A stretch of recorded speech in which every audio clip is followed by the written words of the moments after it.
Recent reports show very clearly how tech companies like Apple don't care about information safety and what access China has to you if you are registered as a business in China. Tech giants' activities in China showed how Apple does not care about fairness, about who it will hurt.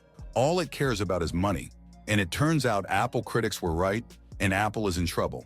Right now, the most powerful iPhone in the world can't exist without a single Chinese factory. Why? Because Apple gave Beijing everything it wanted: billions in cash, industrial leverage, and quiet compliance. It's true that Apple used China to manipulate its influence and very unfairly destroy competition.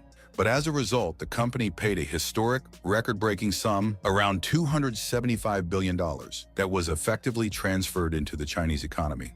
These are not some fancy words.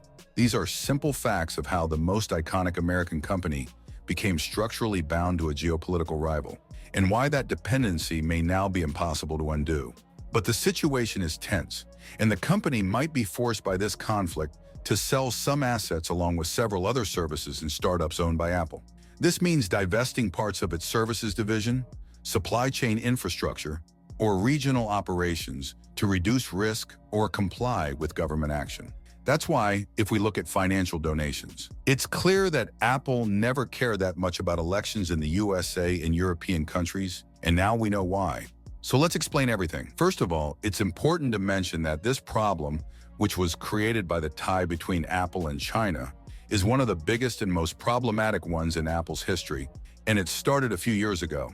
Even today, no one really knows how bad this will end for the company.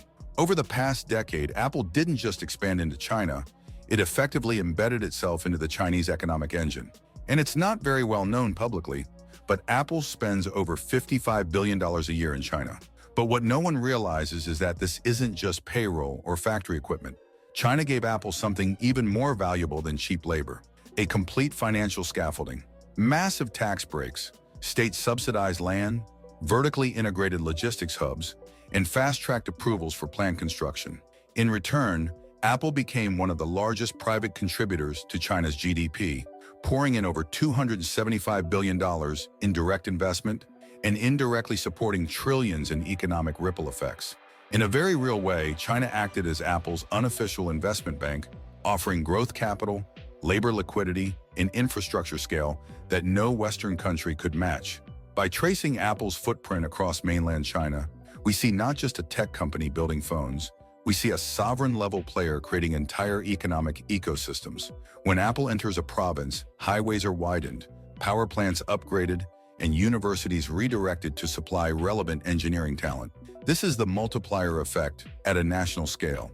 Apple didn't merely benefit from China's growth, it financed it.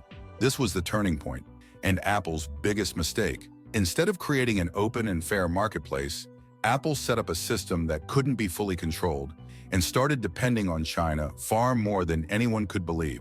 The CCP saw this as an opportunity, giving Apple a gatekeeper position, intentionally giving unlimited choices, lowering prices, and crushing competitors to protect its services from real competition.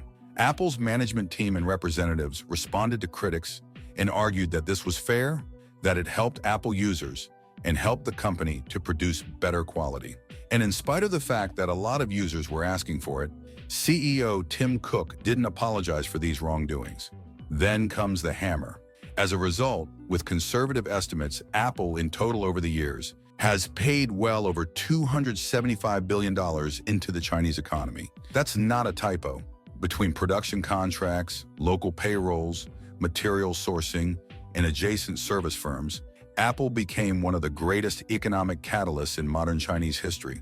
This isn't outsourcing. This is a fiscal partnership at the level of nation-state engineering. It's unprecedented for a single foreign company in any country.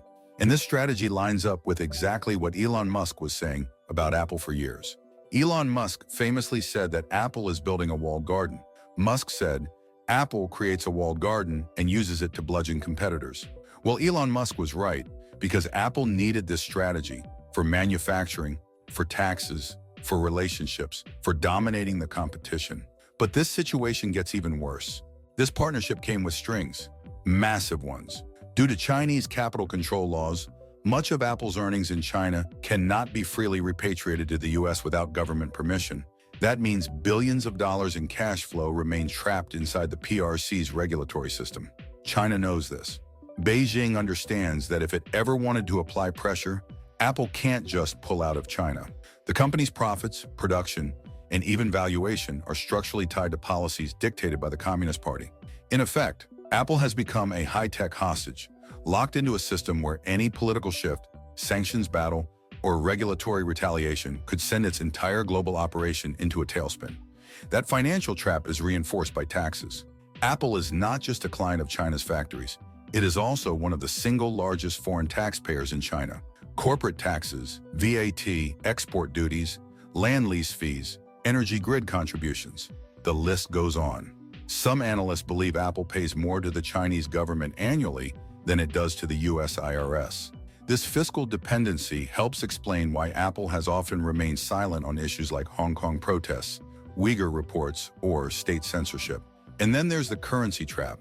Apple's supply chain economics are built around the semi-fixed exchange rate of the Chinese yuan. This is a currency managed, not freely floated, and Apple has no say in how Beijing decides to value it. If China ever devalues its currency in response to sanctions or internal economic pressure, Apple could lose tens of billions in inventory value, balance sheet exposure, and price forecasting. No Western company of Apple's size has this kind of embedded foreign exchange risk. It's a vulnerability most analysts ignore until it suddenly matters. And here's the worst part. Apple knew what it was doing intentionally. Apple knew the risks and leaned in anyway. Internal Apple memos from as early as 2013 revealed the company was aware of its growing entanglement with the Chinese state, but justified it based on unmatched scale and precision. That bet paid off for over a decade. But now, as tensions flare over Taiwan, semiconductor restrictions, and data sovereignty, Apple's strategic flexibility has evaporated. It can no longer act purely as a private company. It has become a geopolitical entity, an American brand operating under Chinese conditions, hoping to avoid becoming collateral damage in a global power shift. Attempts to diversify have mostly failed. India and Vietnam have made headlines, but the scale is minuscule. Less than 10% of iPhone production has moved. And the reason is simple. No other country can offer the full-stack solution China provides. Skilled labor, industrial clusters, high-speed logistics, and government compliance. China is still the only place where Apple can produce 500 million devices a year and hit deadlines. Every time Apple tries to shift, it runs into missing parts of that equation. India lacks the infrastructure. Vietnam lacks the labor scale. Brazil lacks consistency. So for now, Apple remains locked. The nightmare scenario for Apple? Billions more in the Chinese budget and enforced structural changes that cut out the most profitable parts of the company. If US-China tensions erupt, whether over Taiwan, sanctions, or military posturing, Beijing could easily weaponize Apple's deep-rooted presence in China. That means forced shutdowns of major Foxconn facilities, blacklisting iPhone components, arresting key supply chain executives under vague national security pretexts, and unleashing state media to turn public sentiment hostile overnight.